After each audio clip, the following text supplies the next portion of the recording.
warahmatullahi wabarakatuh.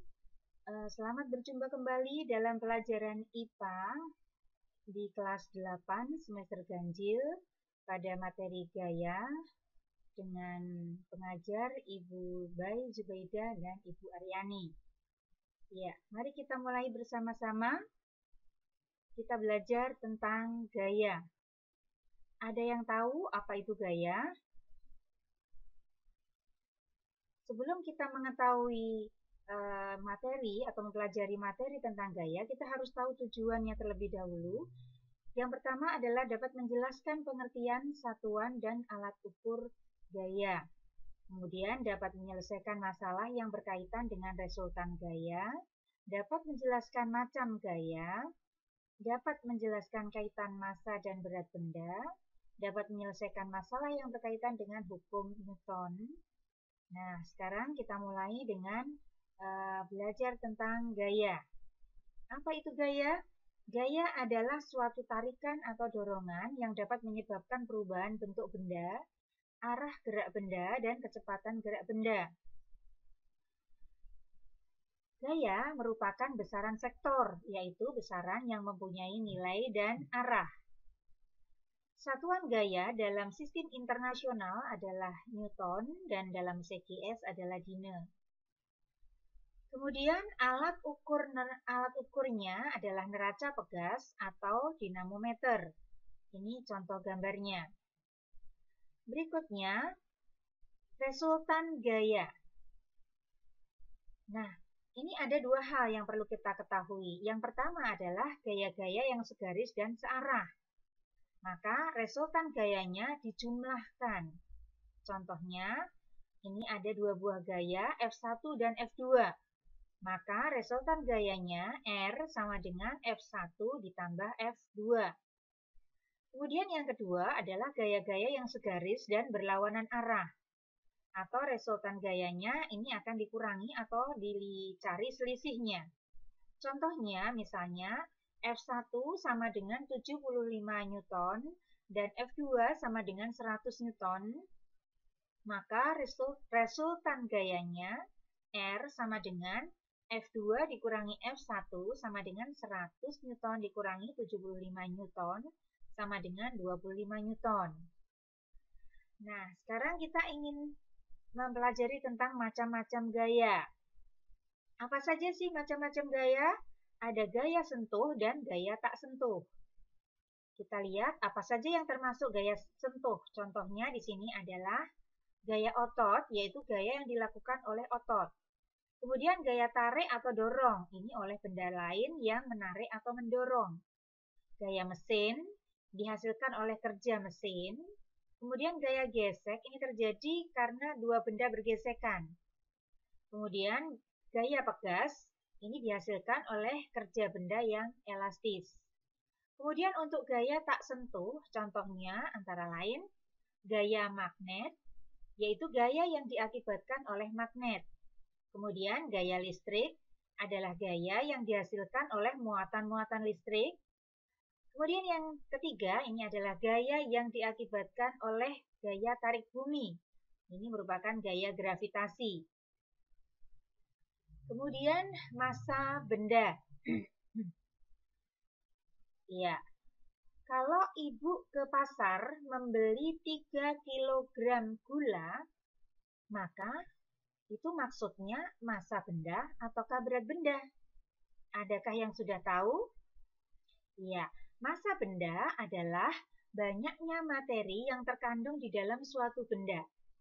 Sedangkan berat benda adalah besaran gaya tarik atau gaya gravitasi yang bekerja pada benda. Berat benda bergantung pada massa dan percepatan gravitasi yang bekerja pada benda itu. Dapat ditulis dengan rumus W sama dengan M dikali G. W ini merupakan berat benda dalam satuan Newton. M ini adalah massa benda dalam satuan kilogram. G ini adalah percepatan gravitasi, satuannya adalah Newton per kilogram atau meter per sekon kuadrat. Kemudian hukum Newton. kita tahu ada 3 hukum Newton. Kita mulai dari yang pertama, hukum Newton 1. Bunyinya adalah, apabila resultan gaya-gaya yang bekerja pada benda sama dengan 0 atau F sama dengan 0, atau tidak ada gaya yang bekerja pada benda-benda itu akan diam, tidak bergerak, atau akan bergerak lurus beraturan dengan kecepatan konstan. Hukum 1 Newton sama dengan hukum inersia atau hukum kelembaman. Lembam berarti kecenderungan bertahan pada keadaan semula. Contohnya, ketika mobil yang sedang melaju tiba-tiba direm, maka orang yang ada di dalam mobil akan terdorong ke depan. Nah, ini adalah contoh dari hukum 1 Newton. Kemudian berikutnya hukum 2 Newton. Bunyinya adalah, percepatan dari suatu benda akan sebanding dengan jumlah gaya atau resultan gaya yang bekerja pada benda tersebut dan berbanding terbalik dengan masanya. Rumusnya adalah A sama dengan sigma F dibagi M, atau sigma F sama dengan M dikali A. A-nya adalah percepatan dengan satuan meter per sekon kuadrat, M adalah massa benda dengan satuan kilogram, dan sigma F adalah resultan gaya dalam satuan Newton. Contohnya di sini. Orang yang sedang menarik gerobak yang berisi beban di dalamnya. Nah, ini akan gayanya yang dihasilkan akan sama dengan sebanding dengan massa dan sebanding dengan percepatan. Kemudian hukum 3 Newton.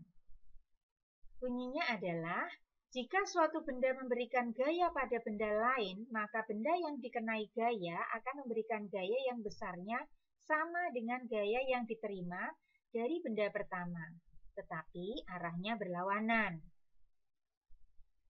Dan dapat dirumuskan sebagai F aksi sama dengan minus F reaksi. Tanda minus ini menunjukkan perbedaan arah atau arah yang berbeda. Contohnya, misalnya seorang anak melempar bola ke dinding, maka bola akan berbalik dengan kekuatan yang sama. Seperti ini contohnya. Nah, mari kita coba untuk memperhatikan contoh soal berikut.